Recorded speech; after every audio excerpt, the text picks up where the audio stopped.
The topic of this discussion will be the books of 1st and 2nd Corinthians, an overview and select topics. We will be discussing the following topics: sexual sin, communion, gifts of the Spirit, unity in the body, generosity, and insight into Paul's personal life discussed in the book of 2nd Corinthians.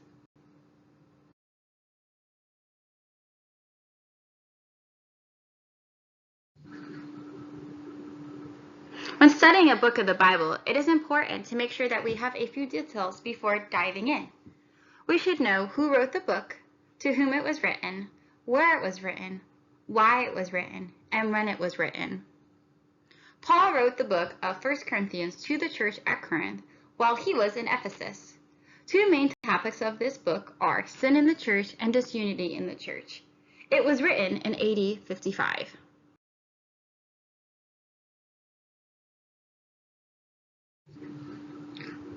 Second Corinthians was written by Paul to the church in Corinth. It was written potentially while he was in Philippi. It covers insight into his personal life as well as the collection for the church at Jerusalem. It was written at the end of AD 56. Next, we will dive into selected topics and passages in the books of 1st and 2nd Corinthians. Our first topic is the topic of sexual sin. Paul discusses this in 1 Corinthians 6:12 through 20.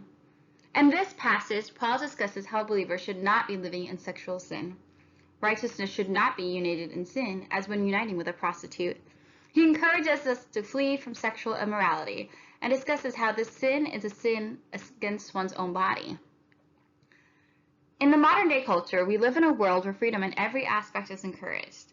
After studying this section of Corinthians, it is clear that a believer is not free to live in sexual sin. In 1 Corinthians 11:17 through 33, Paul discusses issues in their practice of communion. When one looks at this passage in context, it becomes evident that communion was being abused as well as being celebrated privately, not publicly. While we tend to focus on the abuse of communion in this passage, it is important to discuss the importance of communion being a public act for the body of Christ. Just as the Trinity is communal, so should communion be experienced in community. For the modern-day believer, it is vital that he be a part of a local church community that engages in the practice of communion.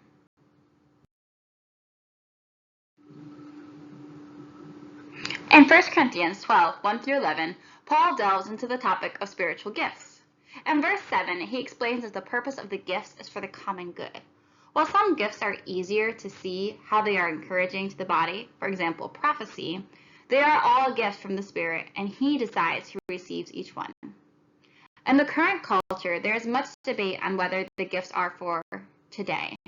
As Pentecostals, we believe that the gifts are for today and are a vital part of the church and living the Christian life. After Paul discusses spiritual gifts, he talks about unity and diversity in the body. The body should be unified and diverse, but it cannot function if different parts are working against each other. In our culture, there is a focus on diversity and unity, but it is not founded in biblical truths. As a believer, our views on unity and diversity must also be in line with the Bible. Next, we move into the book of 2 Corinthians. In 2 Corinthians chapters 9:6 through 15, this passage supports the topic of the church's offering for the church in Jerusalem. The only way that this would be a successful offering is if the church is generous. Paul discusses how God receives glory when the church acts generously. He reminds the church that God is the supplier of their needs, so they need not worry while they bless others. Being generous is a vital part of the believer's life. Because God is the supplier of our needs, we can be generous with our time and resources. Our next topic is found in the book of 2 Corinthians chapter 6:3 through 13. In 2 Corinthians, it gives us insight into Paul's personal life and struggles. This passage focuses on the hardship Paul has endured for the gospel. The fact that the believers are withholding affection for him in the midst of all these trials is incredibly painful. It is important for the believer to show love and appreciation for those in leadership. One never knows what the leader is going through, and a simple thank you can make a world of a difference. In this presentation, we have covered a background of the books of 1st and 2nd Corinthians, the topics of sexual sin, communion, gifts of the Spirit, unity in the body, generosity, and insight into Paul's personal struggles. We must always remember to come back to Jesus and the gospel. By integrating the truths learned in 1st and 2nd Corinthians, we are able to reflect Jesus and be a light in the dark world.